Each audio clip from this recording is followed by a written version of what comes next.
Bonjour, bonjour, mes chers Gémeaux. Aujourd'hui, tirage introspectif de février 2025.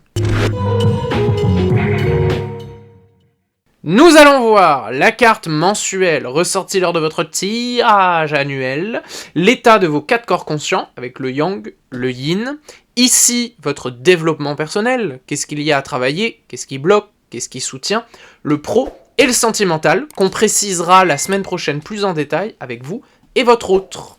Commençons avec notre beau chariot. Vous avez un mois. C'est du feu en barre. Je sais pas ce que tu as dans le calbut, mais ça chauffe. Et je dis pas ça parce que... ça y va, ça y va, ça y va. Il y a du bâton à ne plus en pouvoir. Je crois qu'on en a 1, 2, 3, 4, 5. 5 cartes de bâton.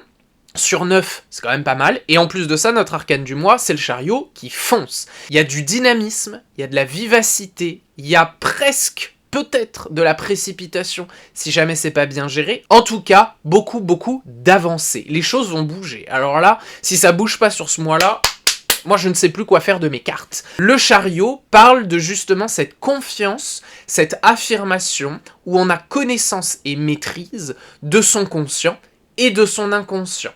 Il y a la partie les qualités, il y a la partie les défauts. Il y a l'extérieur, le yang, il y a l'intérieur, le yin. Vous voyez, toute cette dualité qui est purement philosophique, puisqu'on n'est pas deux, on n'est pas coupé, attention à la dissociation, tout ça est réuni grâce aux amants, le numéro 6, et avance dans la bonne direction, dans l'alignement, grâce au numéro 7. Donc, je ne sais pas vers où vous allez, je ne sais pas quels sont vos projets, ça c'est à vous de les définir, mais nous aujourd'hui on va voir comment faire pour que ça aille bien, juste et loin.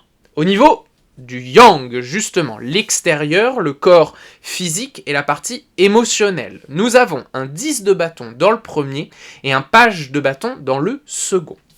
Ce 10 de bâton est une carte un petit peu sensible de notre tirage, elle parle de fatigue, de grosse fatigue. Alors, si ça va plus loin, et là ça dépend de chacun une d'entre vous, ça peut parler aussi de culpabilité, le poids. Gardez en tête le poids. Qu'il soit sur vos épaules, sur votre cœur, sur votre estomac, il y a un truc à relâcher. Entendez-y le conseil suivant, reposez-vous. Libérez vos émotions, on le voit après, c'est dans un bon axe ce mois-ci. Essayez au maximum de soulager tout ça pour reprendre un petit peu d'énergie et pouvoir, du coup, avancer dans la bonne direction. Ce 10 de bâton n'est pas grave dès lors que vous entendez que c'est à vous de le gérer. C'est vraiment votre responsabilité. Et je dis pas ça pour vous rajouter un bâton sur le dos. Justement, je dis ça pour vous en enlever un. C'est pas l'extérieur, c'est pas un massage, c'est pas votre conjointe, c'est pas X, c'est pas Y qui va venir vous soulager. C'est pas parce que vous mangez un McDo que ça va vous soulager. C'est parce que vous avez besoin de dormir. Vous avez besoin de relaxation, vous avez besoin de calme. Sur ce mois-là, essayez au maximum de recharger votre corps, même si votre cerveau demande. C'est pas lui le chef, ok ? Là, la priorité est au repos. Au niveau émotionnel, il y a un page de bâton. Ce page-là, vous le voyez sur la carte, c'est un petit peu les papillons dans le ventre.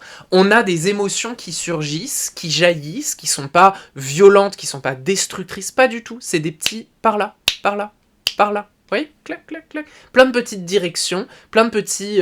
j'allais dire des alouettes, mais je sais pas pourquoi je me mets à parler horniculture. C'est plein de petits animaux mignons, voilà, vous choisissez, des ratons laveurs, qui vont, clac, dans la direction à laquelle vous devriez aller. Là, le conseil, c'est écouter ça.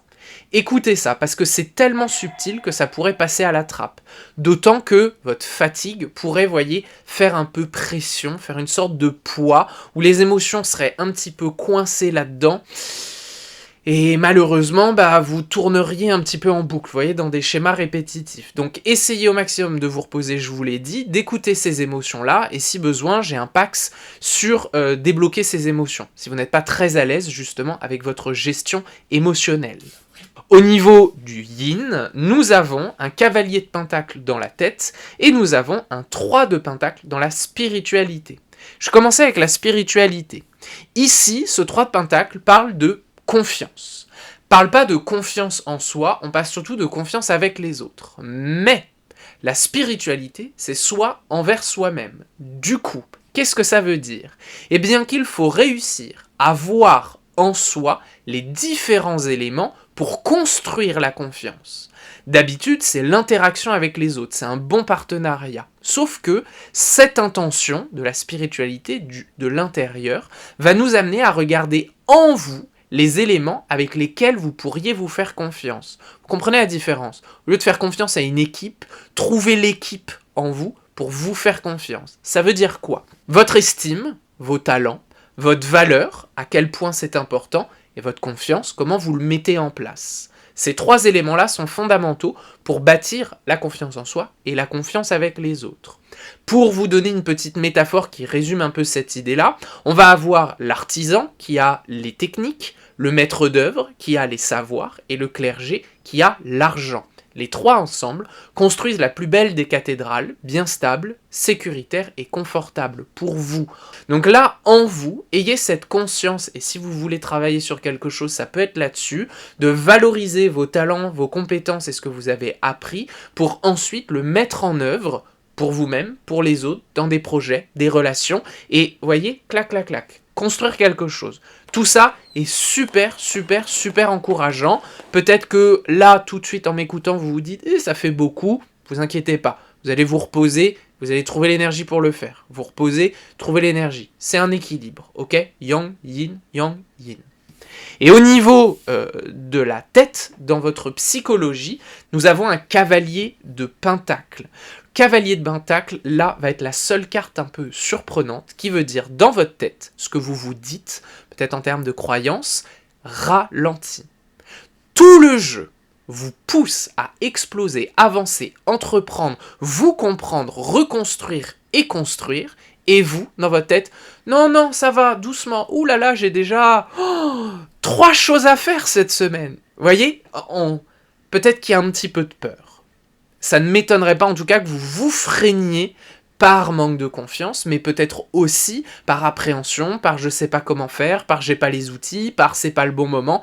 Quoi qu'il arrive, tout ça, ça s'appelle la peur. Et la peur, ce n'est pas du danger. Il n'y a pas derrière de risque pour votre vie. C'est simplement l'appréhension que votre cœur demande. Va par là, je suis pas prêt. Si tu peux être prêt. La peur, ça se gère très simplement, c'est de la planification. Il n'y a pas de fuite, il n'y a pas de je me mets à l'abri, il n'y a pas de je me protège, il n'y a pas tout ça. La peur, c'est comment je fais. Je recule un petit peu, je me concentre et ok, j'ai besoin, moi, de travailler sur ça. J'ai besoin de m'entourer de telle personne. Je risque ça. Est-ce que c'est vraiment grave? Quels sont mes outils pour pallier à ça? Et à un moment donné, on y va. La peur, c'est de la méthode. Donc si jamais il y a un feu qui vous embrase, et puis vous sentez que vous avez plutôt envie de freiner des cas de fer, posez-vous, reposez-vous, et demandez-vous justement à quel moment vous avez des paliers pour évoluer vers ce qui vous tient à cœur. Parce que la peur et le cœur, ça rime pas pour rien.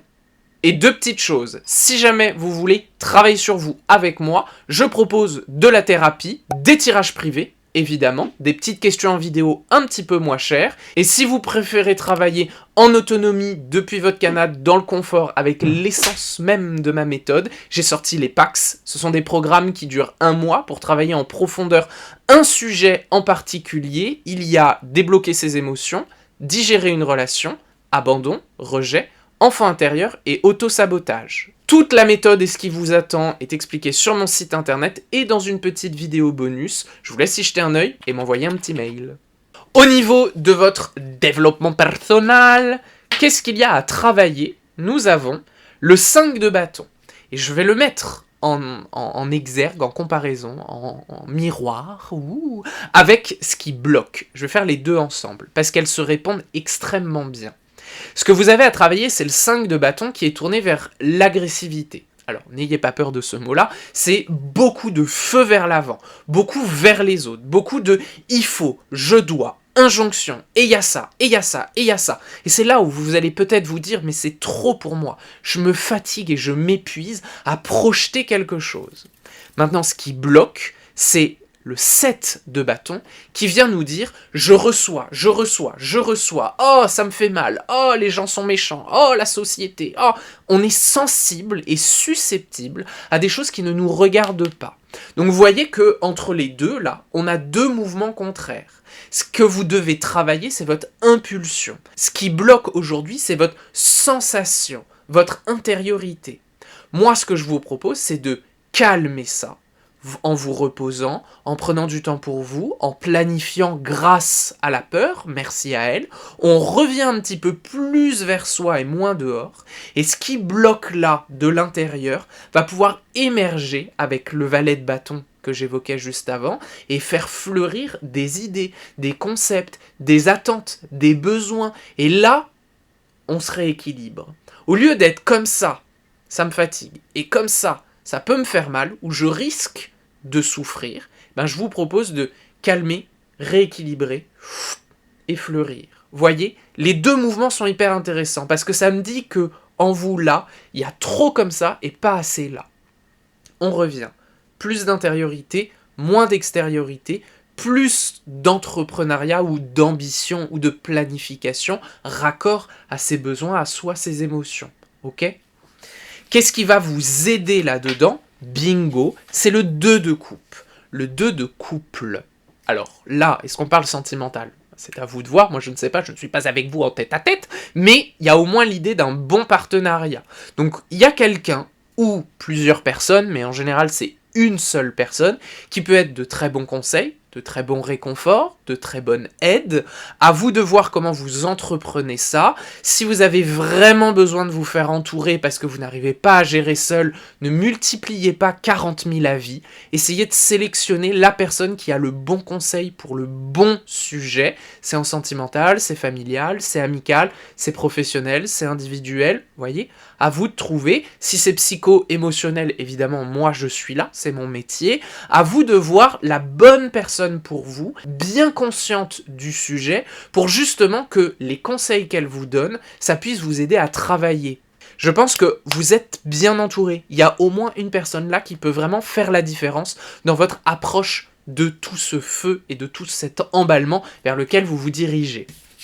Au niveau du pro et du sentimental, nous avons la mort dans le premier et le jugement dans le second. 2 arcanes. Au niveau travail, grand changement. La mort, c'est de la transformation. C'est vraiment, je quitte quelque chose pour atteindre mieux derrière. C'est vraiment le clac, clac. On part de là, on finit là. Et on peut pas faire comme ça. C'est trop long et c'est fatigant. Donc on prend un tremplin. Ce tremplin, c'est le dépouillement, la perte, le deuil, peut-être la tristesse qui vient vous aider à vous reposer pour ensuite sublimer. C'est pas forcément souffrant dès lors qu'on sait gérer son émotion et qu'on arrive à accueillir les choses de manière saine. Voyez, très légère, dans le calme. Je vous annonce absolument pas de catastrophe, c'est juste, j'image la carte de la mort. De manière plus générale, sur le travail, je pense que oui, il y a des choses qu'il va falloir lâcher pour pouvoir rencontrer d'autres. Faire de la place pour accueillir autre chose. En même temps, vous êtes tellement poussé au cul pour découvrir, vous épanouir et fleurir différemment qu'à un moment donné, il va falloir faire du ménage dans le jardin. Je pense que le sujet est très professionnel sur ce mois-là. Mais nous avons le sentimental. Et le sentimental avec le jugement, ça veut dire remonter du passé. Il y a des éléments du passé là qui toquent à la porte. Est-ce que ce sont des ex ? C'est possible. Est-ce que ce sont des situations ? C'est possible. Est-ce que c'est des leçons qui n'ont pas été apprises ? C'est possible. Là, moi, je ne sais pas et on peut se voir en tête à tête ou la semaine prochaine plus en détail. À vous de voir. Mais il y a certainement des trucs, voyez, un peu geyser. Moi, j'ai cette idée qu'à l'intérieur, ça va faire geyser. Ça va pas chambouler votre vie, mais quand ça va arriver en vous, ça va s'enflammer. Un geyser de feu. Vous aimez l'idée ? On va appeler ça un volcan. Ouh, je suis créatif. Pour faire le lien avec l'ensemble du tirage, je pense que ce que vous entreprenez va avoir des conséquences au travail, et si c'est bien géré au travail, ça aura des conséquences sentimentales. Vous voyez, il y a un fil de transformation qui se dresse pour vous, et j'espère que ce tirage vous a aidé à le comprendre, vous a donné des tips pour pouvoir le gérer. On se voit de toute façon la semaine prochaine plus en détail pour approfondir ce jugement. Je vous remercie de votre écoute, je vous embrasse, et je vous dis à la semaine prochaine. Bye!